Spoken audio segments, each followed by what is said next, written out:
Hello friends, আগামীতে যে panchayat exam হতে যাচ্ছে পশ্চিমবঙ্গে, সেই পঞ্চায়েত এক্সামে তোমরা জানো 25 নম্বরের বাংলা গ্রামার থাকবে। তো সেই 25 নম্বর যে বাংলা গ্রামার, তো সেই বাংলা গ্রামার অনেকগুলি টপিকের উপর থাকে। তো আজকে সেরকম দুটি টপিকের উপর 50টি কোয়েশ্চেন আমি নিয়ে এসেছি। এই টপিকে তোমরা সমাস ও সন্ধি, প্রথমে সন্ধি ও সমাস, এই দুটি টপিক দেখতে পাবে আজকে। তো তোমরা অনস্ক্রিনে দেখতে পাচ্ছ আজকে দেখো। তো তোমরা প্রথম একটি কোয়েশ্চেন যেটা আছে সেটা হলো, এবং তোমরা শুধু এটাই শুধু পঞ্চায়েত না, যে কোনো এক্সামে যেখানে বেঙ্গলি গ্রামার বলে, বাংলা গ্রামার, বাংলা ব্যাকরণ, তোমাদের যেটা বাংলা ব্যাকরণ যে টপিকটা থাকে, তো সেই টপিকটার জন্য এই ক্লাসটি খুব গুরুত্বপূর্ণ হবে। বাংলা ব্যাকরণের প্রত্যেকটি যে সকল পরীক্ষায় থাকে, তো সেই সকল পরীক্ষার জন্য এই ক্লাসটি খুব গুরুত্বপূর্ণ হতে চলেছে। বিশেষ করে এখন টার্গেট হচ্ছে আমাদের পঞ্চায়েত এক্সাম। তো আগামী কিছুদিনের মধ্যেই ফর্ম ফিল আপ শুরু হবে, তোমরা প্রত্যেকে সেই ব্যাপারে অবগত আছো। তো সেই ব্যাপারটা নিয়ে তোমরা যারা প্রিপারেশান ভালো করে করতে চাও এবং যারা তোমরা সিরিয়াস ক্যান্ডিডেট, তো তোমরা প্রত্যেকে এই ক্লাসটি দেখো এবং ক্লাসটি দেখে তোমরা আগামী দিনে তোমাদের পরীক্ষা ভালো করে দাও। তো দেখো, প্রথম কোয়েশ্চেন কী আছে, বিদ্যালয় শব্দটির সঠিক সন্ধিবিচ্ছেদ কোনটি হবে? তো এখানে 4টা অপশান রয়েছে। তো 4টা অপশানের মধ্যে আমরা জানি অপশান যেটা ঘ, অর্থাৎ 4 নম্বর যেটা অপশান সেটা হলো বিদ্যা যোগ আলয়, সেটা হবে বিদ্যালয়। আর কালারটা আমি চেঞ্জ করে নিই। তো কালারটা তোমরা দেখতে পাচ্ছ, আমি রেড কালার নিলাম, তো যাতে তোমাদের সুবিধা হয় বুঝতে। পরবর্তী কোয়েশ্চেন, পাবন, পাবন শব্দটির সঠিক সন্ধিবিচ্ছেদ কোনটি? তো পাবনের কী হবে? পৌ যোগ অন, পাবন। গায়ক, গায়কের সন্ধিবিচ্ছেদ কী হবে? গই যোগ অক, অর্থাৎ গায়ক।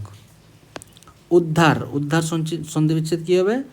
উদ যোগ ধার, উদ যুক্ত হসন্ত, তো এটা হবে তার উদ যুক্ত ধার, সেটা হবে উদ্ধার, উদ্ধারের সন্ধিবিচ্ছেদ। পরবর্তী কোশ্চেন, নিস্পন্দ, নিস্পন্দর সঠিক সন্ধিবিচ্ছেদ কী হবে? নিহ যোগ পন্দ, সেটা হবে নিস্পন্দ। সংবাদ শব্দটির সঠিক সন্ধিবিচ্ছেদ কোনটি? সম যোগ বাদ, সম যুক্ত হসন্ত যোগ বাদ, যুক্ত বাদ, সেটা হবে সংবাদ। পরবর্তী কোয়েশ্চেন, ইতস্তত, তো ইতস্তত সন্ধিবিচ্ছেদ হবে ইতঃ যুক্ত তত, সেটা হবে ইতস্তত, দেখতে পাচ্ছ তোমরা স্ক্রিনে। পরবর্তী কোয়েশ্চেন, প্রত্যেক, প্রত্যেক শব্দটির সঠিক সন্ধিবিচ্ছেদ কোনটি? প্রত্যেক শব্দটির সঠিক সন্ধিবিচ্ছেদ হবে প্রতি যুক্ত এক, তো সেটা হবে উত্তর প্রত্যেক। তো প্রতি যুক্ত এক হবে, সেটার উত্তর। স্বচ্ছ, স্বচ্ছ সন্ধিবিচ্ছেদ হবে সু যোগ অচ্ছ, সেটা হবে এটার উত্তর, স্বচ্ছ। উজ্জ্বল, উৎ যুক্ত জল হবে উজ্জ্বল। মহৌষধ, মহা যোগ ঔষধ, মহা যোগ ঔষধ, সেটা হবে মহৌষধ। তন্ময়, তৎ যুক্ত ময়, তো উত্তর হবে এটা খ অপশান, তৎ যুক্তময় তন্ময়।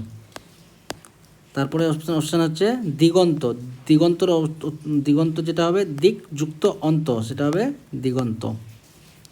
রবীন্দ্র, রবীন্দ্র হবে কি? রবি যুক্ত ইন্দ্র, সেটা হবে রবির সন্ধিবিচ্ছেদ। আর পরবর্তী কোয়েশ্চেন, পদ্ধতি, পদ্ধতির সন্ধিবিচ্ছেদ কী হবে? পথ যুক্ত হতি, পথ যুক্ত হতি, পদ্ধতি। মনীষা, মনীষার সন্ধিবিচ্ছেদ হবে মন যুক্ত ঈশা, মনস যুক্ত ঈশা, মনস যুক্ত ঈশা, সেটা হবে মনীষা।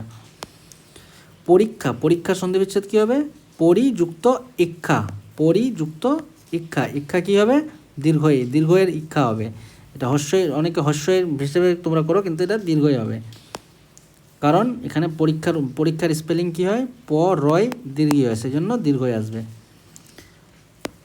অহংকার, অহম যুক্ত কার, সেটা হবে অহংকারের সন্ধিবিচ্ছেদ। সরানন, শট যুক্ত আনন, অপশান গ, শট যুক্ত আনন, সেটা হবে সরানন। কৃষ্টি, কৃষ্টির সন্ধিবিচ্ছেদ কী হবে? কৃষ যুক্ত তি, কৃষ যুক্ত তি, কৃষ্টি। পরবর্তী কোয়েশ্চেন 21 নম্বর, চলচ্চিত্র, চলচ্চিত্র সন্ধিবিচ্ছেদ কী হবে? চলত যুক্ত চিত্র, চলচ্চিত্র। তারপর আসছে নাবিক, নাবিকের সন্ধিবিচ্ছেদ হবে নৌ যুক্ত ইক, নাবিক। তারপরে আসছে পরিষ্কার, পরি যুক্ত কার, খ অপশান পরি যুক্ত কার, পরিষ্কার। পরবর্তী 24 নম্বর কোয়েশ্চেন, শীতার্ত। শীতার্তর উত্তর হবে শীত যুক্ত ঋত, শীতার্ত। তো তারপরে কোয়েশ্চেন যেটা হলো নিষ্ফল। নিষ্ফল শব্দটির সন্ধি বিচ্ছেদ কী হবে? নিহ যুক্ত ফল। তো এই 25টা ছিল কি সন্ধি বিচ্ছেদ। আর পরবর্তী যে 25টা আছে সেটা হলো সমাস। তো তোমরা তোমরা বুঝতেই পারছো মানে বাংলা গ্রামের কীরকম কোয়েশ্চেন আসতে চলেছে আগামী যে পরীক্ষা হবে পশ্চিমবঙ্গ পঞ্চায়েতের। তো প্রত্যেকটা ডিপার্টমেন্টে যে প্রত্যেকটা যেমন পঞ্চায়েতের অনেকগুলো পরীক্ষা হবে, যেমন সেক্রেটারি হবে, সহায়ক হবে, এক্সিকিউটিভ হবে। তো প্রত্যেকটাতেই সমাস এবং কারক এ দুটো থেকে তোমরা কোশ্চেন অবশ্যই পাবে। এবং এই কোশ্চেনগুলোর মধ্যেই তোমরা বুঝতে পারবে যে তোমরা ক্লাসটা করলে বুঝতে পারবে এগুলো কত ইম্পর্ট্যান্ট, এবং পরীক্ষার ক্লাসে পরীক্ষাতে যখন তোমরা দিবে তখন বুঝতে পারবে এই ক্লাসগুলো কতটা ইম্পর্ট্যান্ট তোমাদের জন্য হয়েছে। তো এবার আমরা শুরু করি 26 নম্বর থেকে সমাস। দেখো, সিংহদ্বারের সঠিক ব্যাসবাক্য ও সমাস কোনটি? তো সিংহদ্বারের সঠিক ব্যাসবাক্য কোনটি হবে? ক, সিংহ চিহ্নিত দ্বার। তো যখন সেখানে চিহ্নিত হবে তখন সেটা হবে কর্মধারয় সমাস।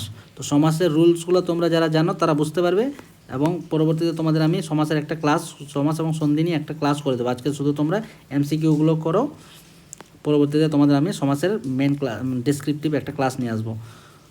পরবর্তী কোয়েশ্চেন, 10 আনন যার ইকুয়াল টু 10 আনন, এটি কোন সমাস? তো যেখানে যার থাকে সেখানে কি হবে? যার মানে তো সেটা হবে সমাস। এখানে যার রয়েছে 10 আনন যার বহুব্রীহি সমাস। তারপর আসছে ত্রিফলা। ত্রিফলা শব্দটির সঠিক ব্যাসবাক্য ও সমাস কোনটি? তো কী হবে? ত্রিফলা হলো 3 ফলের সমাহার। যখনই কোনো শব্দের সমাহার থাকবে তখন সেটা কি হয়ে যাবে? দ্বিগু সমাস। কি? দ্বিগু সমাস। 3 ফলের সমাহার, এটা কী হয়ে যাবে? দ্বিগু সমাস। পরবর্তীতে হলো কোয়েশ্চেন যেটা, ঘর জামাই শব্দটির সঠিক ব্যাসবাক্য সমাস কোনটি? তো সঠিক ঘর জামাই হবে কি? ঘরে আশ্রিত জামাই, অর্থাৎ যে জামাই ঘরে থাকে তাদেরকে ঘর জামাই বলা হয়। তো আশ্রিত শব্দটি পদ, সেই আশ্রিত পদটি এখানে লোপ পেয়েছে, তাই এখানে এটাকে বলা হচ্ছে কি? মধ্যপদলোপী কর্মধার সমাস। মধ্যপদলোপী কর্মধারয় সমাস। যখন একটা জিনিস মিডিলের পদটা যখন থাকে না, মাঝের পদটা যখন থাকে না তখন সেটাই কী বলা হয়? মধ্যপদলোপী সমাস। তো মধ্যপদলোপী কি? এটা কর্মধারয় সমাস। পরবর্তী কোশ্চেন, উপকূল শব্দ। উপকূল শব্দটি কোন সমাস? উপকূল সমাস হলো কুলের সমীপে। তো যেখানে সমীপে বা সমীপেশু থাকবে তো সেইখানে সেই সমাসটা কী হবে? অব্যয়ীভাব সমাস। কী সমাস হবে সেটা? অব্যয়ী সমাস বা অব্যয়ীভাব সমাস। পরবর্তী কোশ্চেন, মুখচন্দ্র শব্দটির সঠিক ব্যাসবাক্য সমাস কোনটি? তো মুখচন্দ্র কি? মুখের চন্দ্র, মুখ চন্দ্রের ন্যায়, অর্থাৎ চাঁদের মতো মুখ যার। তো কারো তুলনা করলে যেটা হয় সেটা হলো উপমিত কর্মধারয় সমাস। উপমিত কর্মধারয় সমাস। তো যেটা কারোর সাথে যখন তুলনা করা হয় তখন সেটা কি হয়? উপমিত, এবং সমাসটা কি? এটা কর্মধারয়, সেই জন্য উপমিত কর্মধারয় সমাস। পরবর্তী কোয়েশ্চেন, পঙ্কজ অর্থাৎ পক্ষে জন্মে যা, এটি কোন সমাস? তো পঙ্কজ কি হবে? এটা উপপদ তৎপুরুষ সমাস। পরবর্তী কোয়েশ্চেন, হাট বাজার শব্দটির সঠিক সমাস কোনটি? যখনই ও থাকে বা এবং থাকে বা ও এবং থাকলে এগুলো কি হয়? দ্বন্দ্ব সমাস। যখনই, তো সেটা হলে বিপরীতার্থক, সমতার্থক। এটা হাট ও বাজার, তো সেই হিসাবে কী হবে? সেটা সমার্থবাচক দ্বন্দ্ব সমাস। কী হবে? এটা সমার্থ, মানে একই হাট বাজার একই শব্দ, সেই জন্য সমার্থবাচক দ্বন্দ্ব সমাস। যেখানে ও এবং পাবে সেটা কী হয়ে যাবে? দ্বন্দ্ব সমাস। পরবর্তী কোশ্চেন, মন মাঝি শব্দটির সঠিক ব্যাসবাক্য ও সমাস কোনটি? মন মাঝি, যখন তোমাদের বললাম মন রূপ মাঝি, তো মন রূপ মাঝি, তো রূপক কর্মধারা। এখানে মনের মতো মাঝি বা মন রূপ মাঝিটা কী হবে? রূপক কর্মধারার সমাস। তারপর আসছে পরবর্তী কোশ্চেন, প্রতিদিন শব্দটির ব্যাসবাক্য কোনটি? প্রতিদিন ব্যাসবাক্য এবং সাথে সাথে সমাস কী এটা হবে? প্রতিদিন মানে কি? আমরা প্রতি যে দিন, তোমরা অনেকে ভাববে যে প্রতিদিন, প্রতি যে দিন, এটা হবে না। দিনকে এটাও হবে না, দিনের সদৃশ হবে না। তো এটা কী হবে? প্রতিদিন মানে দিন। আমরা যে ব্যাপারটা বলি দিন মানে দিন দিকে আমরা কী বলি? প্রতিদিন বলি। সেই জন্য এটা কী হবে? দিন। এবং এটা সমাসটা কী হবে? অব্যয়ীভাব সমাস। বিমনা বিগত হয়েছে মন যার, অর্থাৎ যার মন নেই, তো সেটা কী হবে? এটি কোন সমাস হবে? বহুব্রীহি সমাস। এটা কী হবে? বহুব্রীহি সমাস। পীতাম্বর শব্দটির সমাস কি? তো পীতাম্বর, পিত অম্বর জার, যেখানে তখন একটু আগে বললাম যেখানে জার থাকবে সেটা কী হবে, বহুব্রীহি সমাস হবে। তো এটা কী হবে, বহুব্রীহি সমাস, এবং সেটার ব্যাস বাক্যটা কী হবে, পিত অম্বর জার। পরবর্তী কোশ্চেন, বজ্র কঠিন। বজ্র কঠিন কি, এটা কোন সমাস? তো বজ্র কঠিন কী হবে, বজ্রের ন্যায় কঠিন, অর্থাৎ বজ্রের মতো যেটা কঠিন। তো সেটা যখনই কোনো কারোর সাথে তুলনা করে সেটা কী হয়, উপমান কর্মধারয় সমাস। উপমান কর্মধারয় সমাস। পরবর্তী কোশ্চেন, রাজর্ষি। রাজর্ষি শব্দটির সঠিক ব্যাসবাক্য কোনটি? রাজর্ষি শব্দটির সঠিক ব্যাসবাক্য হলো যিনি রাজা তিনিই ঋষি। যিনি রাজা তিনিই ঋষি, তো সেটা কী হয়ে যাবে, কর্মধারয় সমাস। যিনি রাজা তিনিই ঋষি, সেটা হবে রাজর্ষি। এরপরে কোশ্চেন, অনুতাপ শব্দটির সমাস কোনটি? অনুতাপ শব্দটির সমাস হলো প্রাদি সমাস। কিটা?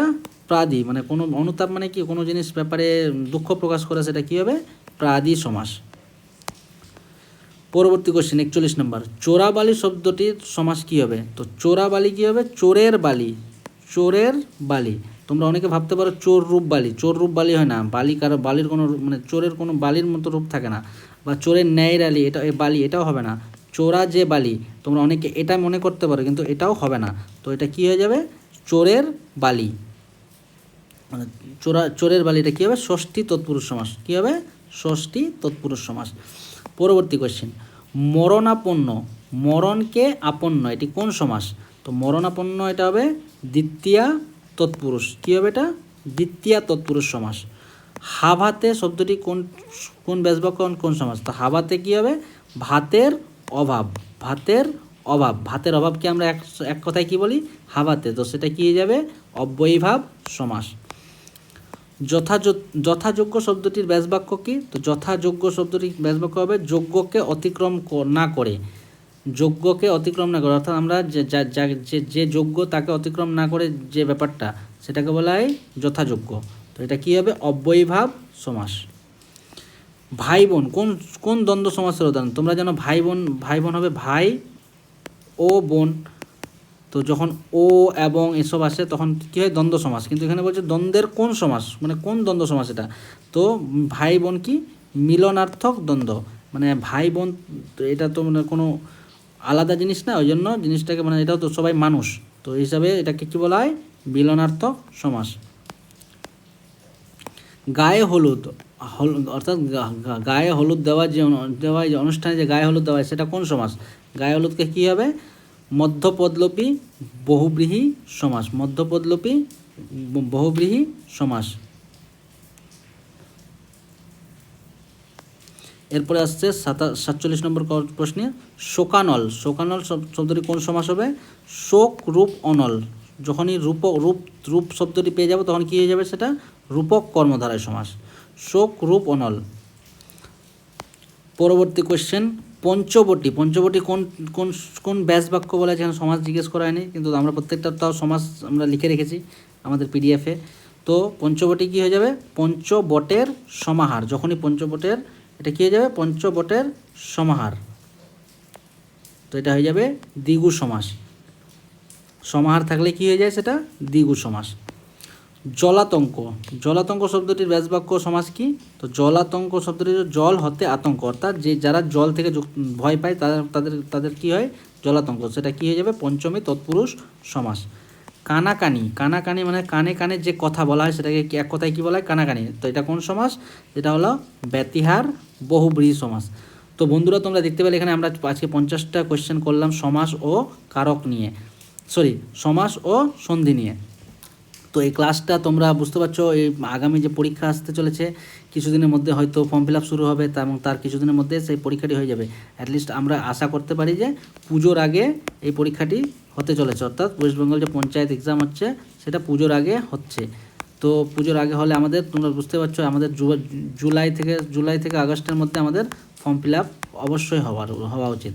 তো সেই হিসাবে তোমরা প্রত্যেকে প্রিপারেশান নাও, এবং তোমাদের পঞ্চায়েত রিলেটেড প্রত্যেকটা ক্লাস আমি তোমাদের করাবো, এবং পঞ্চায়েতের আগামীতে যত টপিক রয়েছে এবং যে সাবজেক্ট রয়েছে, তোমরা জানো 85 নাম্বারের এক্সাম হবে। তো এর মধ্যে মার্কস ডিস্ট্রিবিউশন আছে। তো সেই প্রত্যেকটা যে সাবজেক্ট যত নাম্বার আছে, প্রত্যেকটা আমি তোমাদের পুরোপুরি প্রিপারেশান চলবে।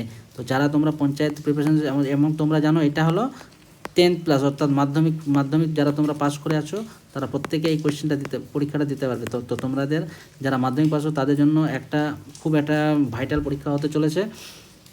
তো তোমরা প্রত্যেকে এই জিনিসটার প্রিপারেশান নাও। তো এই পরীক্ষাটা তোমাদের প্রত্যেকে ভালো করে দাও। তো আশা করি তোমরা চেষ্টাও করছো এবং তোমরা আরও আগামী দিনে এগিয়ে যাও। তো প্রত্যেকটা ক্লাস তোমরা আমার কাছে পাবে, পঞ্চায়েত রেলের প্রত্যেকটা ক্লাস তোমরা পাবে। তো তোমরা নিজের পরীক্ষার প্রস্তুতি চালিয়ে যাও। ধন্যবাদ বন্ধুরা।